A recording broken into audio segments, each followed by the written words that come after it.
Hello. Sword Art Online episode 17. Let's just get on with it. Yeah, Denoxkun, Denox Anime Review 7, here again. I just saw, right now, episode 17 of Sword Art Online, like I said, and the ending really pissed me off. But I'm gonna start off just fine, okay. We find Kirito, he's finishing off the soldiers that were threatening to destroy Leafa. Yeah, Leafa's the name of the girl with the long ponytail, blonde hair with the wings and everything.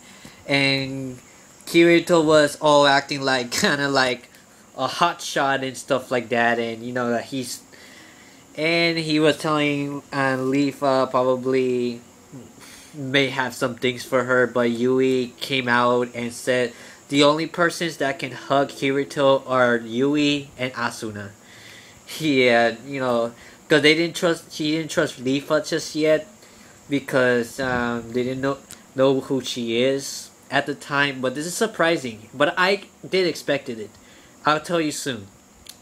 So basically, after their talk and their fight and everything, Leafa was telling Kirito that she knew how to fly without the controller, without the little nunchuck that Kirito was using last episode in order to use his wings to fly.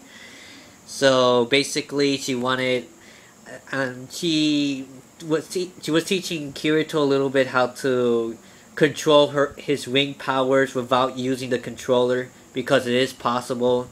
And then I'll get to that right now. The other things that she told Kirito.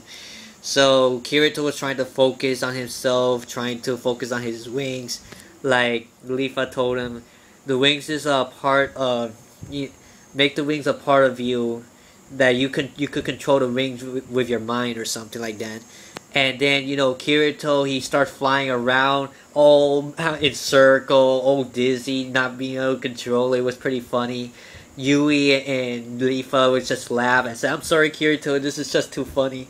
But then a little bit later, a few seconds later, we see Kirito controlling his flight without the controller. So Kirito's getting used to flying pretty fast and everything.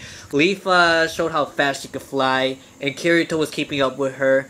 And Leafa told Kirito, basically Kirito's one of the probably one of the best people that knew how to fly this fast so early. Yeah, that could keep up with her speed and stuff like that. So then they made it to the big city. I forgot what it's called, but it's her territory pretty much. And Kirito, since he's from another clan, he cannot attack the clans that are in their territory, but the clans could attack him. And then he was telling Leafa, that's no problem as long as you could protect me and all that stuff. And Kirito was really confident with himself and everything. So when they made it to the city, Kirito was asking Leafa, "Is there a way I could stop this thing? Is there a way I could land?" And say, "Oops, I forgot. Good luck. Bye." Leafa, why? You could have grabbed Kirito and landed with him, but he crashed and then fell to the ground. And then he stood up again, and everything was fine. It was funny the first half of the episode. I tell you, yeah, it wasn't so great, but in the second half, it's like the hell. Anyways, so Leafa and Kirito meet up with Leafa's friend. He's shorter than Leafa, and it seems that he invited her earlier to a guild meeting, that they were saving up a seat for her and stuff like that. But she passed on the offer because she wanted to take Kirito to a meal, because to thank him for saving her life and all that stuff in the game and Outfit Online. So they went together, and what was the guy's name again? Ruben.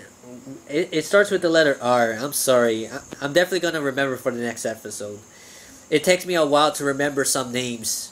Of course, at least I remember Leafa, and that's a very important character's name to learn. So it was very easy to remember. Yeah, but I thought he was the brother of her. But It turns out that I think that little boy has a crush on her, but we'll find out more later in the story. So Leafa was with Kirito on the table. They were talking about how to reach the world tree, that you could only fly for so long, and then after a while, I think in a race, in a race, they cannot fly for more than 10 minutes. So you have very limited flying abilities, and then after a while, it just wears off on you. It's kind of like Kid Icarus in a way. Like Pit could only fly for 5 minutes, and then he loses his wings, and if he keeps forcing himself, his wings will burn up and he'll fall. It's kind of like that in Alpha Online. They're kind of like Pit. But the only thing is that they could eventually control their flights without any assistance. That's the only difference. Sorry about that.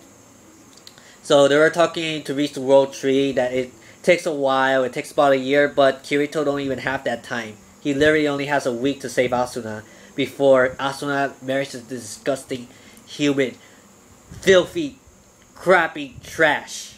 I'll tell you what happened after that.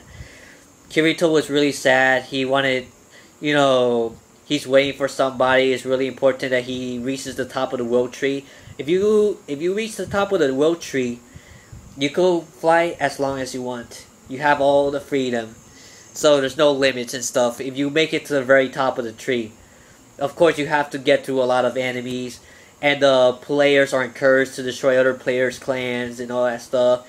It's not like, you face monsters, but it's more like... But there are non-player characters that I heard in this Alpha Online game, that they pose as humans, but they're not really players in general. Sugoi may be one of these guys. Oh my god. But anyways, before I get to this bastard, I just want to say, yeah, Leafa was about to log off, but she offered her help to Kirito. She wants to help Kirito reach his goal, no matter how hard it is. But he told Kirito, meet up tomorrow at 3 p.m. in this very area, so we could plan on how we're gonna do this and everything. And then Kirito said thanks to her, thanks a lot, Leafa, for helping me out. And then she didn't say anything and she logged off. And guess who it was? Guess who was Leafa? It kind of surprised me, but at the same time I expected it. It was Kirito's cousin, SUGU. Yeah, she's Leafa. I knew it! I knew it! I knew that it was her. That doesn't surprise me much, but I was like, I knew it. It had to be the sister. It's obvious. The opening was too obvious. She's gonna be one of the main characters of the second half of Sword Art Online. Now, okay, there's still one more scene I have to tell you about Yui and Kirito. We get the scene right before Kirito logs off. Yui asks Kirito he could sleep right next to him.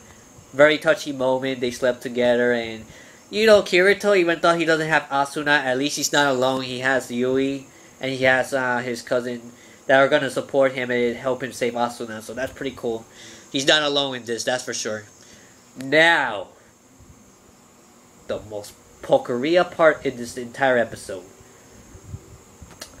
We get to find out this whole crap between Sugoi. Yeah, we find out his avatar. He has long hair, he looks like a knight or some sort. We see Asuna in a cage. And this Sugoi, he enters the cage. And he was all touchy with her. He was this close to actually open up her chest. And what really pissed me off, that Asuna couldn't even do anything about it. Why didn't she defend herself? I don't know, why didn't she show Sugoi that, is she powerless in that thing? She doesn't have any powers there? Is she completely helpless that she lets Sugoi do whatever he wants to her? Oh my god. And right before he was going to do that to her, he walked over there. He says, "Oh, you may be cold and wicked with me right now, Asuna, but I have 300 test subjects that those are basically the 300 people that never logged out Sword Art Online, and they're being moved to Alpha Online forcefully, and they're basically Sugoi's test subject." The fuck, man. Sugoi, you suck. You're a piece of crap. You deserve to rot. You deserve to go to jail. Asuna literally said that once she gets out of her coma, she's gonna call the police on this guy. I hope that happens. He goes to jail and, he gets sued for, and his company gets shut down. Outfit Online we know more after that. Or Sword Art Online. Kirito will probably make his own game. But yeah. Touchy with her once again after he told Asuna he's working with his dad with her dad, Asuna's dad, to have these test subject controlled so they could work for him and do whatever for him he wants and stuff like that. And Asuna was like very shocked and very devastated, and she was very helpless pretty much. She couldn't defend herself. She didn't have her sword, she didn't have her willpower, but she was looking at Sugoi with disgust. And I don't blame her, because this guy is an ass. This guy deserves to die in the worst way possible. This guy's worse than Jamil from Maggie, and that's saying a lot right there. Even thought that Jamil abused Morgiana a lot, but this guy is scum of the entire galaxy. This guy needs to die. Kirito needs to beat the living crap out of this guy, seriously. This guy's worse than Nomi from Axa World. Seriously. This guy, he keeps touching her, smelling her hair once again, saying that she belongs to him. Fuck you, man. Sugoi, you suck. That's all I have to say. He left to do whatever the duties he wants. And Asuna was all in tears, on her knees, saying, Kirito, save me. And Kirito will save her and beat the living crap out of Sugoi. Just you wait. And Sugu and Yui are gonna join him. And maybe Klein too, but I hope so. I hope Klein joins. I heard he was one of the main characters in the light novel version of this thing. But anyways, tell me what you think. Sugoi is a scum of the earth. He's forcing Asuna to marry her. And basically he's trying to put her under his control, so that Asuna will fall in love with Sugoi for his control. And this is just the beginning of what he's doing. Imagine he goes even further with this. He's getting there. He's getting to that status of, I don't know, a few characters from B2 I hate, and Jamil from Maggie. He's getting there. He is worse than Jamil, in my opinion, because he hasn't done much yet. And he's gonna be a scum for the rest of the anime, until Kirito puts him in his place. Anyways, take care, God bless, stay cool, and hope a lot of people are watching this. Bye bye.